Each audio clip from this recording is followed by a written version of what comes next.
안녕하십니까. 향군 안보교수 임유정입니다.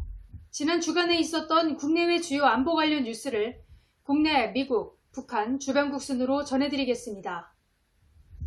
먼저 국내 관련 뉴스입니다. 호주를 방문 중인 문재인 대통령은 13일 캔버라에서 스콧 모리슨 호주 총리와 정상회담 후에 진행한 공동회견에서 베이징 동계올림픽 보이콧은 검토하고 있지 않다고 언급했습니다.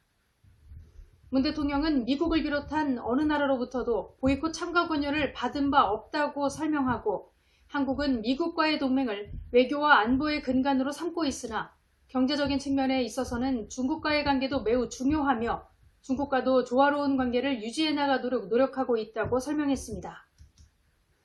모리슨 총리는 한국은 유사 입장국으로 지속적으로 오커스를 지지해준 점에 감사하며 한반도 문제 해결이라는 목표에는 변함이 없지만 타협을 해서는 안 되는 것이 있다면서 자유와 안정을 구축해야 한다는 것이라고 언급했습니다.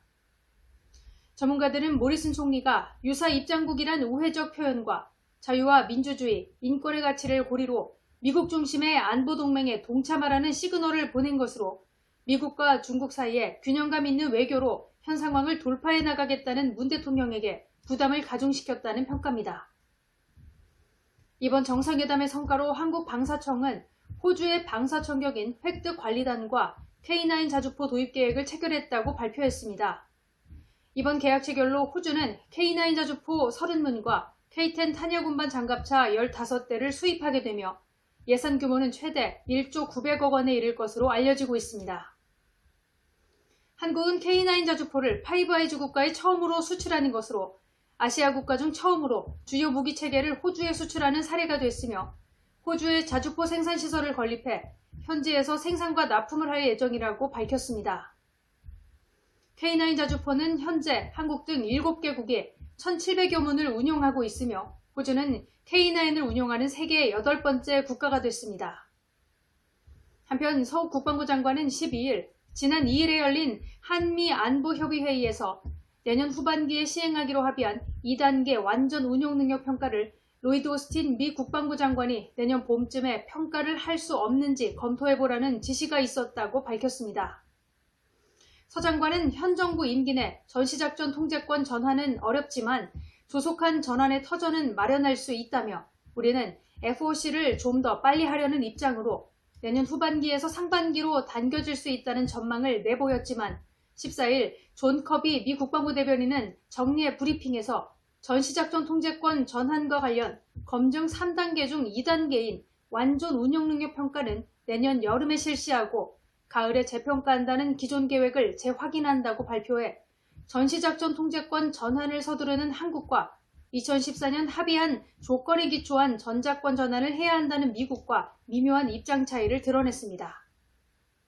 다음은 미국 관련 뉴스입니다. 미국 조 바이든 행정부가 취임 후 처음으로 북한에 제재를 가했습니다.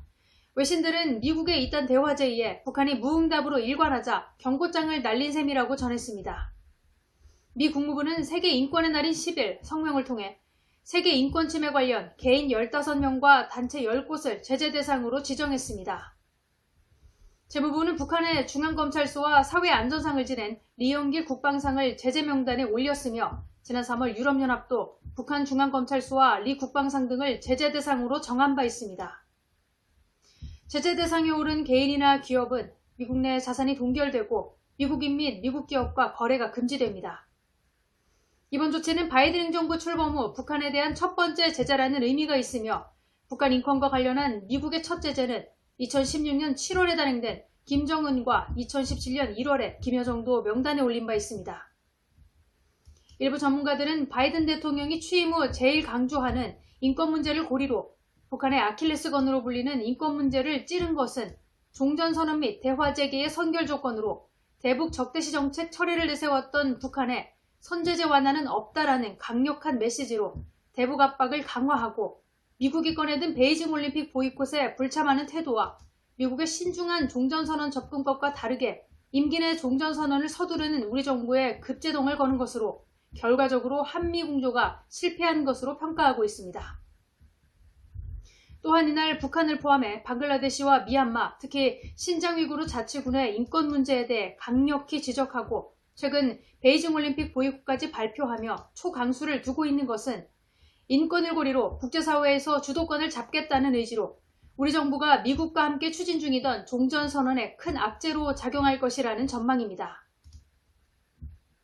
한편 미국이 중국의 인권을 이유로 지난 7일 베이징 올림픽 보이콧을 공식 선언한 가운데 호주와 뉴질랜드에 이어 영국과 캐나다도 불참 대열에 동참하면서 서방과 중국 간 갈등이 더 심화되고 있는 양상입니다. 이번에 영국과 캐나다까지 불참 대열에 나서면서 대중국 안보동맹인 이른바 오커스와 미국 정보동맹인 파이브 아이즈 5개 회원국이 모두 외교적 보이콧에 동참하게 됐습니다. 중국 외교부는 호주가 동참 선언을 한 뒤 미국을 맹목적으로 추종하는 호주를 강력히 개탄하고 거부한다며 강한 불만을 드러냈습니다. 아시아에선 일본이 전 올림픽상을 보내는 수준으로 절충안을 찾는 보이콧을 검토 중인 것으로 전해지고 있으며 EU 공동체와 독일은 올림픽 보이콧에 숙고하겠다는 입장입니다. 하지만 2024년과 2026년 동계올림픽 개최국인 프랑스와 이탈리아 정부는 올림픽을 정치화해서는 안 된다며 미국 주도의 올림픽 외교적 보이콧 불참을 선언했고 유일하게 베이징 올림픽 참석 의사를 밝힌 러시아 푸틴 대통령은 미국의 주장에 무의미하다며 반대하고 있습니다. 다음은 북한 관련 뉴스입니다. 북한 노동신문은 14일 주체혁명 위협은 영원히 승승장구할 것이다 제하 정론에서 김정은은 10년간 자신의 사업을 결산해보면 김일성과 김정일이 열어주신 주체의 한길을 따라 걸어온 나날이었다고 말할 수 있다며 영원히 한길을 가리라 바로 이것이 자신의 신념이고 의지라고 밝혔다고 전했습니다. 2011년 12월 17일 김정일의 급사로 27세의 젊은 나이에 1인자 자리에 올라 집권 10년차를 맞은 김정은이 노동신문을 통해 간접적으로 내놓은 메시지의 키워드가 체제 고수인 셈입니다. 전문가들은 김정은이 지난 10년간 핵미사일 폭주로 국제적인 고립과 경제적 파탄을 자초했지만 국제사회의 우려 섞인 시선에도 불구하고 친인척과 옛7세 등을 처형하며 권력의 기반을 공고히 다져 최근에는 수령 호칭까지 붙는 등 선대와 같은 반열에 올라섰다는 평가입니다. 최근 북한의 관영 매체와 기관지들은 국가발전 5개년 계획의 첫 해인 올해 각 부문 성과를 자축하며 다시 한번 당 결정의 완벽한 집행으로 당과 혁명에 대한 충성심을 검증받자며 5개년 계획 이행을 촉구했고 김정은은 지난 1일 당 중앙위원회 제8기 5차 정치국회에서 총체적으로 올해는 승리의 해라고 자평했는 바 집권 10년차의 성과를 극대화해 연말에 소집되는 노동당 중앙위원회 전원회의에서 정당성을 부여하기 위한 것으로 풀이됩니다. 한편 이날 무흥신문 정론은 이례적으로 부제를 달고 제1편으로 소개해 김정은을 우상화하면서 10년을 기념하는 연재물을 시리즈로 다룰 것임을 예고했습니다. 다음은 주변국 관련 뉴스입니다. 지난 11일 영국 리버풀에서 이틀 일정으로 개막한 주요 7개국 외교개발장관 회의를 마친 외교장관들은 공동 성명을 내고 러시아는 우크라이나에 추가적인 군사적 공격을 가할 경우 그 대가로 엄청난 결과와 심각한 비용이 발생할 것임을 의심해선 안 된다고 경고했습니다. 또한 조 바이든 대통령이 7일 푸틴 러시아 대통령과 통화에서 말했듯이 러시아가 긴장을 완화하고 투명한 군사행위에 관한 국제약속을 준수하기를 요구한다면서 우리는 우크라이나와 포괄적인 대응에 관한 협력을 강화할 것이라고 밝혔습니다. G7 외교장관 의장국격인 영국 외무장관은 성명을 통해 중국이 아프리카 등의 개발도상국에서 부채를 통해 영향력을 발휘하는 강압적인 경제정책에 관해 우려한다는 입장도 내놨습니다. 의장국 영국의 초청을 받은 정의용 외교부 장관은 볼링턴 외무장관과 약식회동을 통해 종전선언을 포함해 한반도 및 동북아 정세에 대해 폭넓게 대화했다고 외교부는 전했습니다. 웰센들은 G7 정상들이 지난 6월 공동성명에서 처음으로 중국을 정면으로 비판하는 성명을 내고 대중국 공세를 강화한 바 있으며 이번 외교장관 회의에서도 우크라이나 사태와 관련 러시아의 강력한 군사적 경고와 중국의 영향력 확대에 대한 우려와 대응을 모색했다는 평가이며 이에 대해 중국과 러시아의 반발이 예상된다는 전망입니다. 이상으로 향군 주간안보 뉴스를 마치겠습니다. 감사합니다.